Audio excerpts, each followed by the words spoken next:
They've lost 4 games in a row, and with it, their season has just been completely upended. Yeah, I went down to interview Clayton McMillan the week of the Stormers game, just on the back of the November internationals, and found him to be an incredibly impressive person. Really enjoyed interviewing him. And that Saturday they went out and they blitzed the Stormers in the first half of a really important top of the table URC game. And at half time, were I think 21 something up, but they were on course for a bonus point win that would have put them clear in the URC after 6 games, unbeaten. And then the Stormers came out. John Dobson brought on a 6-2 bench and went full bomb squad. And the Stormers destroyed their scrum, destroyed their maul, and won the game. And they haven't recovered. They've been terrible ever since. Really, if barring a bit of a flurry against Leinster, a flurry in Toulon when their backs are against the wall, and that 5-game winning start, which included that brilliant win in Croke Park, which McMillan, in fairness, was saying at the time, we can't get carried away with our start. It's just faded into memory, and it's become their worst season in quite some time. It's quite shocking, and McMillan looks stunned in the coaching box repeatedly over the last couple of weeks. I remember in Bath, he sat after the full-time whistle went, he sat for a while as the other coaches kind of tidied up and left and went down to the dressing room to just gather his thoughts, because that Bath game was such a shock to the system. That came a week after that Stormers game. Those double body blows just seem to have just kind of almost knocked them out, and they found themselves in this bit of a doom spiral. They obviously played their part in a really good game on Saturday evening, and there were some great individual performances, but they were left a bit. I don't know, did they underestimate Cast, because Cast have such a history in this tournament of being no shows in games like this, but that's not reading their recent history. They got to knockouts last year and gave it a good go. So it's a really damaging start to his tenure. It's a really disappointing result. It's going to cost them money. It's going to cost them status. It's cost them loads of momentum. It's going to cost international spots. It's such a bad result. It's such a badly managed pool stage. Not getting a bonus point in Bath. They nearly didn't get a bonus point in at home to a really weak Gloucester team in Porky Quay, which was a really poor performance.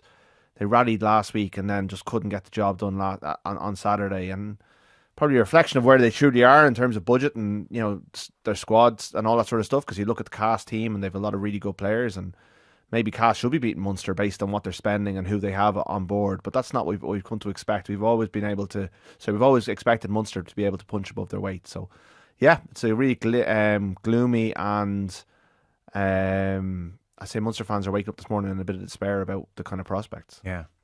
There is a good team there. There are good players there. There is a really good out half. But I think he's almost symptomatic of the entire organisation, in that all of the good things that he's doing are being undermined by small errors of execution and decision making that are letting the 90% of the stuff that's very positive down. And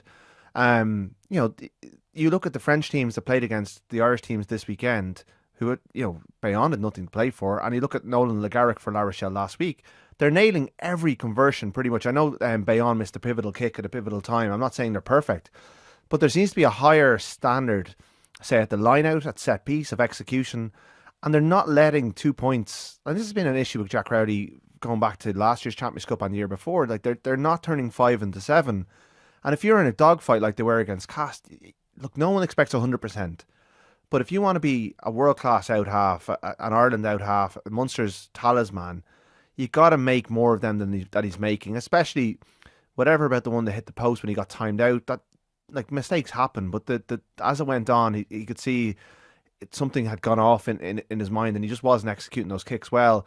Not to lay it all at him. I mean, some of the first up tackling, like you're putting your bodies on the line across the board, and then Gavin Coombs misses the tackle for that try on Caravalevu, who was exceptional on the day. And it's a hard tackle to make, but if again, as a player that's held up as someone who Munster fans really want to get in the Ireland setup, and he will have Ireland ambitions, but you're missing a one-on-one tackle on your line. And there was a few of those. Shane Daly missing that one-on-one on the winger, Bamadang.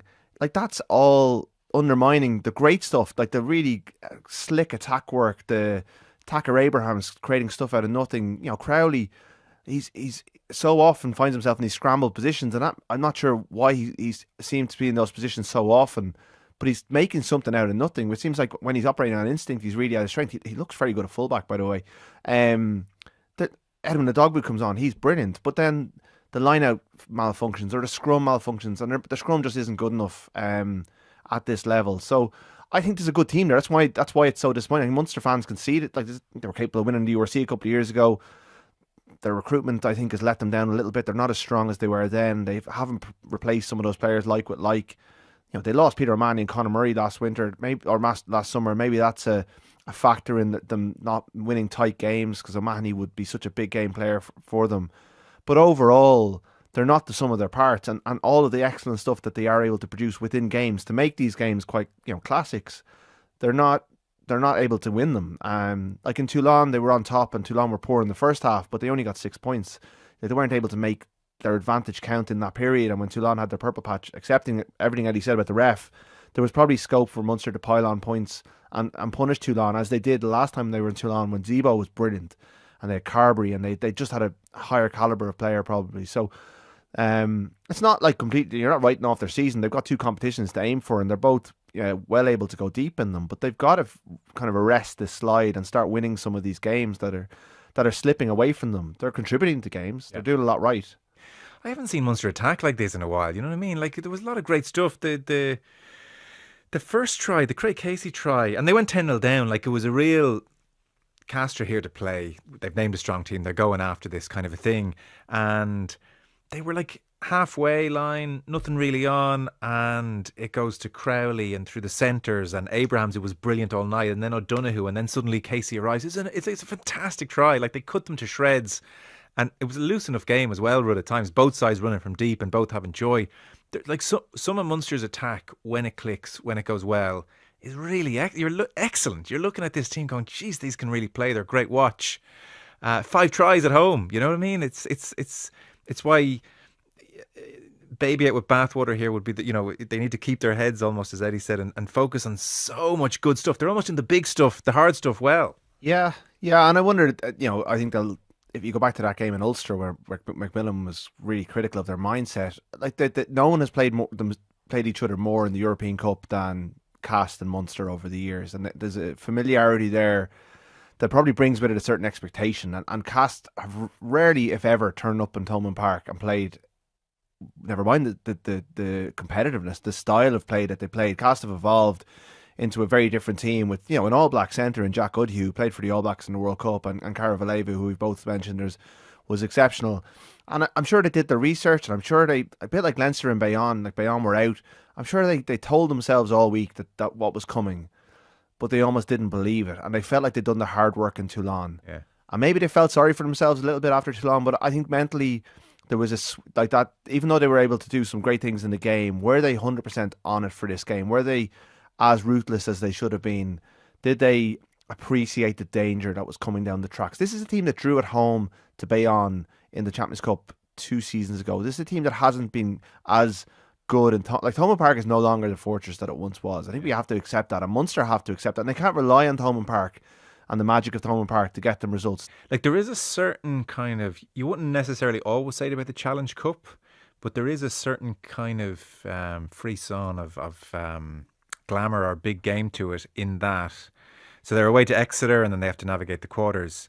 But Ulster, if form went along lines, Ulster would play La Rochelle in the quarterfinals, and the winner of that game would play Munster in the semi-final. So again, it would be Challenge Cup. But if Ulster were playing Munster or La Rochelle were playing Munster in a Challenge Cup semi-final, it would be quite a good Challenge Cup semi-final. It would feel big. It's funny what having 3 Irish teams in the Challenge Cup, suddenly there's a frisson of now we have a frisson of excitement. Connacht would say it's always been a great competition. And they obviously have the Sharks at home, which that's a tough draw for them. Yeah.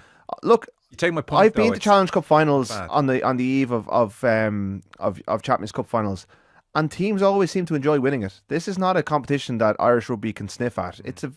There's only 3 trophies available at the start of every season, and I have spoken to players remember talking to a Connacht player in the week of a Challenge Cup quarter final a couple of years ago, and I did a really good interview with him.